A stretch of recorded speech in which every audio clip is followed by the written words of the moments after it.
প্ৰথম প্ৰতিক্ৰিয়া নিশ্চয় মনত আনন্দ লাগিছে। প্ৰথম কথা হ'ল যে সত্ৰীয়া নৃত্যৰ কাৰণে এটা ডাঙৰ স্বীকৃতি। যতীন গোস্বামীৰ বোলা মানুহজনৰ মানে চিনাকিটো কি? চিনাকি হ'ল সত্ৰীয়া নৃত্য। গতিকে যিটো চিনাকিৰ কাৰণে এই সন্মানটো দিছে, এই চিনাকিটো হ'ল সত্ৰীয়া নাচ। গতিকে সত্ৰীয়া নাচৰ কাৰণে এটা ডাঙৰ স্বীকৃতি এইটো। সেইকাৰণে মই খুব আনন্দিত হৈছোঁ। আৰু ইয়াৰ কাৰণে অসমৰ ৰাইজৰ আশীৰ্বাদ, অসমৰ সত্ৰসমূহৰ ভকত বৈষ্ণৱসকলৰ মোৰ প্ৰতি থকা আশীৰ্বাদ, এইখিনিৰ কাৰণে এইটো সম্ভৱ হৈছে। আৰু অসম চৰকাৰ, অসমৰ মুখ্যমন্ত্ৰীৰ অনুমোদন নহ'লেইতো নহয়। গতিকে মই তেখেতসকলৰ ওচৰতো মই কৃতজ্ঞতা প্ৰকাশ কৰিছোঁ। মই ভাবোঁ যে যদি কাম কৰে মানুহে তাৰ স্বীকৃতি দেৰিকৈ হ'লেও এদিন নহয় এদিন আহিব। মোৰ পিতৃ ধৰণধৰ গোস্বামী যি মোৰ নাচৰ প্ৰথম গুৰু আছিল, তাৰ পাছত যি দুজন মহান গুৰুৱে সত্ৰীয়া নৃত্যৰ বৃহৎ ভাণ্ডাৰটোৰ লগত মোক চিনাকি কৰি দিলে, এয়া হৈছে কমলাবাৰী সত্ৰৰ সংগীনাটক একাডেমী বঁটা প্ৰাপক মণিৰাম দত্ত মুখতীয়াৰ আৰু ৰঘুশ্বৰ শইকীয়া বৰবায়ন। এই দুজন মানুহে আচলতে মোক সত্ৰীয়া নৃত্যৰ এই বৃহৎ ভাণ্ডাৰটোৰ লগত চিনাকি কৰি দিছিল। মই নিশ্চয় আজি এই শুভ মুহূৰ্তত মই এই তিনিজন ব্যক্তিলৈ মই মোৰ শ্ৰদ্ধাঞ্জলি আগবঢ়াইছোঁ। আৰু সেইকেইজনৰ অৰিহণাৰ অবিহনে এই প্ৰাপ্তি কেতিয়াও সম্ভৱ নহ'লহেঁতেন। সত্ৰীয়া নৃত্যৰ প্ৰথম কথা হ'ল সত্ৰীয়া নৃত্যই ৰাষ্ট্ৰীয় স্বীকৃতি পালে 2000 চনৰ 15 নৱেম্বৰত।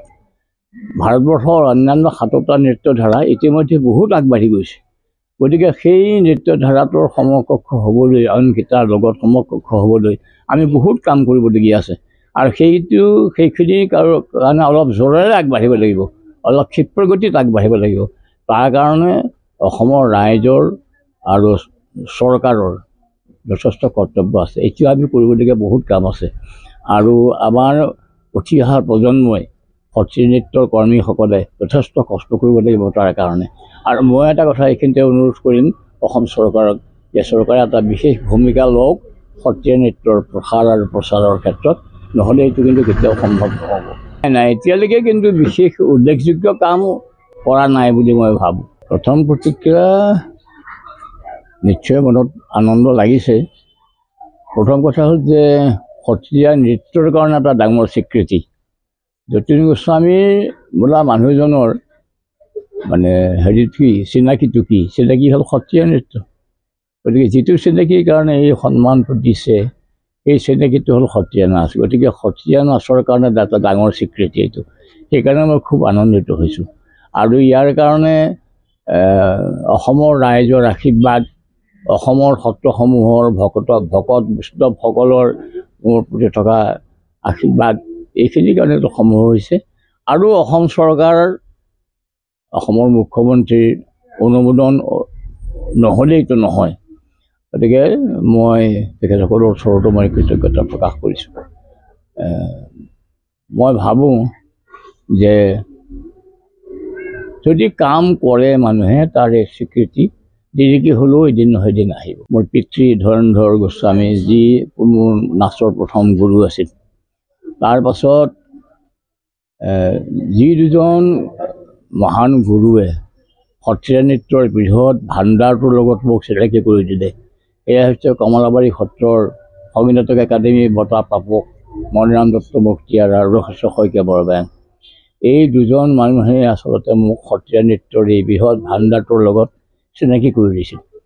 মই নিশ্চয় আজি এই শুভ মুহূৰ্তত মই এই তিনিজন ব্যক্তিলৈ মই মোৰ শ্ৰদ্ধাঞ্জলি আগবঢ়াইছোঁ।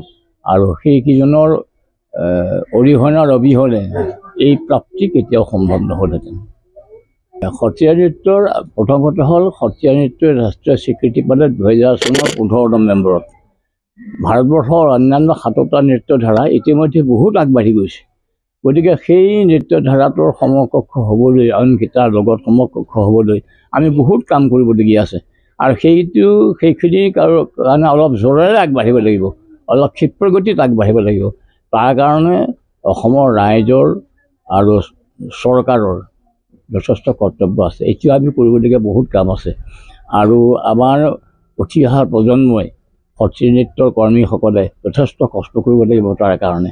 আৰু মই এটা কথা এইখিনিতে অনুৰোধ কৰিম অসম চৰকাৰক যে চৰকাৰে এটা বিশেষ ভূমিকা লওক সত্ৰীয়া নৃত্যৰ প্ৰসাৰ আৰু প্ৰচাৰৰ ক্ষেত্ৰত, নহ'লে এইটো কিন্তু কেতিয়াও সম্ভৱ নহ'ব। নাই এতিয়ালৈকে কিন্তু বিশেষ উল্লেখযোগ্য কাম কৰা নাই বুলি মই ভাবোঁ। যিকোনো খবৰৰ বাবে যোগাযোগ কৰক 7099017330 লগতে 7099017110 নম্বৰত।